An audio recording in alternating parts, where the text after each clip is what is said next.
2026 ජුලි මාසය කියන්නේ සිංහලක් හිමියන්ගේ ජීවිතයේ ඉතා වැදගත් හැරවුම් ලක්ෂ කීපයක්ම නිර්මාණය කරන මාසයක්.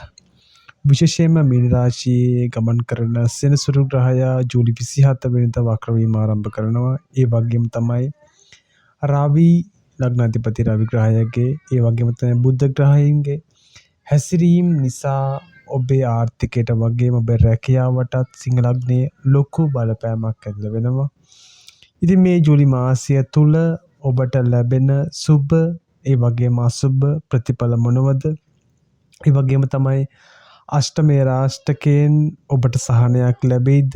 මේ සියලුම කරුණු ගැන අද අපි මේ වීඩියෝවෙන් සවිස්තරාත්මකව කතා කරනවා. වීඩියෝ අවසානයේ දක්වාම රැඳී සිටින්න අපිත් එක්ක.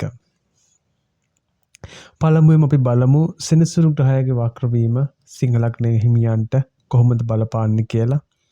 දැනට බ්‍රහස්පතිගේ රාශිය වන මේ මීන රාශියේ ගමන් කරන සෙනසුරු 2026 ජූලි 27 වෙනිදා මීන රාශිය තුලම වක්‍රවීම ආරම්භ කරනවා. මේ තත්ත්වය 2026 දෙසැම්බර් 11 වෙනිදා දක්වාම පවතිනවා. ජ්‍යොතිෂයට අනුව වක්‍ර වෙනවා කියන්නේ ග්‍රහයා තමන්ගේ ගමන් පතේම අපස්සට ගමන් කරනවා වගේ පෙනෙන අවස්ථාවක්.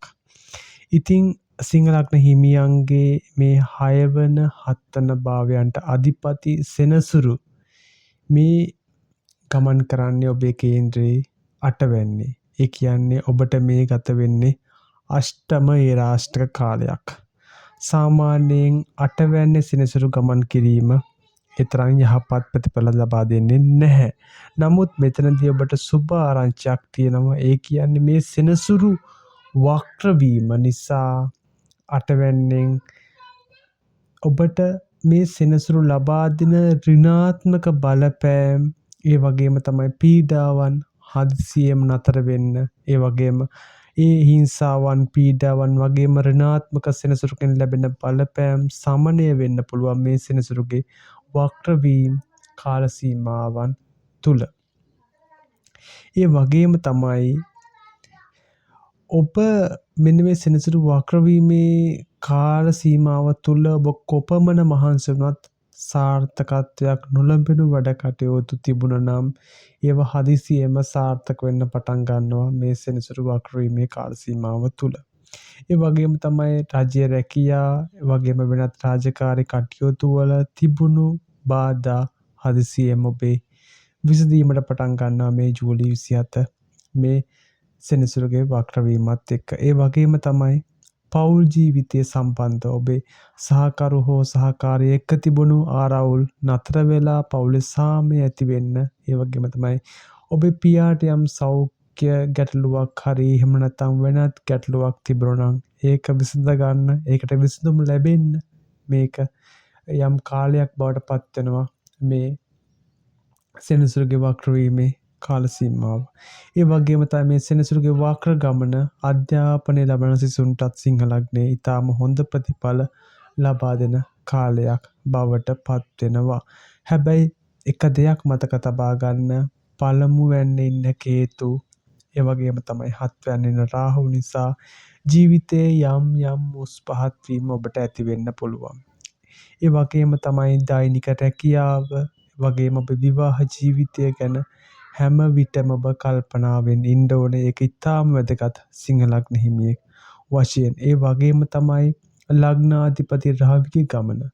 ජූලි 16 වෙනකම්ම ලග්නාධිපති රවි 11 වෙනි ගමන් කරනවා. ජූලි 16 ඉඳන් අගෝස්තු 17 වෙනකම්ම රවි ගමන් කරන්නේ කටකේ කියන්නේ ඔබේ 12 වෙනි. ඉතින් මෙන්න මේ කාලය තුළ ඔබේ මූල්‍ය කටයුතු කරන ගොඩක් පරිස්සම් වෙන්න, ප්‍රවේශම් වෙන්න ඕනේ. ඔබට ඔබේ ඌමනා එපාකම් පිරිමහ ගන්න මුදල් ලැබුණත් විශේෂයෙන්ම රැකියා ස්ථානයේ ඔබ උපයන මුදල් වලට වගේම ඔබේ ආදායම් මාර්ගවලට නීතිමය වගේම ඔබේ ප්‍රධානීන්ගෙන් ආයතනික පාලකයන්ගෙන් බාධා ඇති වෙන්න පුළුවන්. ඒ වගේම තමයි ලොකු ලාභ බලාපොරොත්තු වෙන මුදල් වියදම් කරන්න ගියොත් මේ කාලයේ සිංහ ලග්න හිමි ඔබට පාඩු සිදු වෙන්න තියෙන ඉඩකඩ බොහොම වැඩි. ඒ වගේම තමයි අගෝස්තු 22 වෙනකම්ම බුධ ග්‍රහයාගේ බලපෑමත් ඔබට දැඩිව දැනෙන්න පුළුවන්. ඔබේ සෞඛ්‍ය තත්ත්වය පිළිබඳ ඔබේ සෞඛ්‍ය තත්ත්වයේ තරමක් අඩු වෙන්න පුළුවන් ඔබේ යහපත් සෞඛ්‍ය තත්ත්වය. ඒ වගේම තමයි බලාපොරොත්තු නොවුණු අවාසනාවන්ත සිදුවීම් වලටත් සිංහ ලග්නය ඔබට මුහුණ දෙන්න සිදුවෙන්න අවස්ථාව ලැබෙනවා. මුදල් අගයකම් ඇති වෙනවා. වගේම තමයි ඔබේ වියදමත් අධික වෙනවා.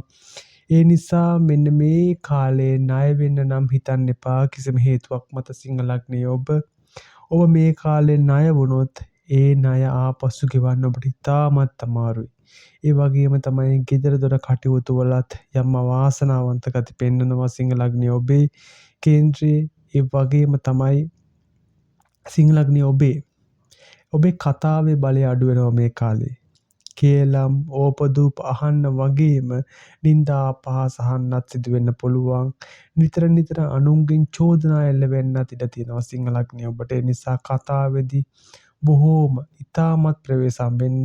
ඒ වගේම තමයි බාල සහෝදරයන්ගෙන් ඒ වගේම තමයි ඔබ ආශ්‍රය කරන ඔබට වැඩිය බාල වයස්වල පුද්ගලයන්ගෙන් ඔබට කිසිම ලාභයක් නම් ඇති වෙන්නේ නැහැ. ඔවුන් නිසා ඔබට පාඩුවක්, අලාභයක්, වියදමක් එහෙම නැත්නම් හිංසාවක් තමයි ඔබේ ජීවිතයට සහ ඔබේ ආදායමට ඔබට ඇති වෙන්නේ. ඒ වගේම තමයි මේ කාලේ රහස් ගමන් බිමන් වලට, රහස් ලියකියවිලි වලට වගේම තමයි গুপ্ত වැඩවලටත් සිංහ ලග්න හිමියන් යොමු වීමේ ප්‍රවණතාවය ඉතාමත්ම වැඩි මේ කාලේ. සමස්තයක් වශයෙන් ගත්තොත් 2026 ජූලි මාසයේ සිංහ ලග්න හිමියන්ට සෙනසුරුගෙන් යම් සහනයක් ගෙන දෙනව ජීවිතයට. මේ සෙනසුරුගේ වක්‍ර වීමත් එක්ක ආර්ථිකය, රැකියාව, කතාව සම්බන්ධයෙන් ඔබ ඉතාමත් බුද්ධිමත්ව කටයුතු කරන්න ඕන කාලයක් තමයි මේ 2026 ජූලි මාසය. කොහොම වුණත් ඔබට ආයතන ප්‍රධානීන්ගේ නීති රීති වලට යටත් වෙලා ඉවසීමෙන් කටයුතු කිරීමෙන් මේ ජූලි මාසයේ ඔබට එන්න තියෙන කරදර වලින්, ඔබට මුහුණ දෙන්න තියෙන කරදර වලින් මිදිලා ජීවිතේ සාර්ථකව ජය ගන්න හැකියාව වගේම අවස්ථාව ලැබෙනවා. ඉතින් සිංහ ලග්නයේ සම්බන්ධව මේ ගෙනාපු වීඩියෝ ඔබට ප්‍රයෝජනවත් වුණා නම් අනිවාර්යයෙන්ම වීඩියෝවට ලයික් එකක් දාලා ඔබේ අදහසත් පහලින් කමෙන්ට් කරන්න.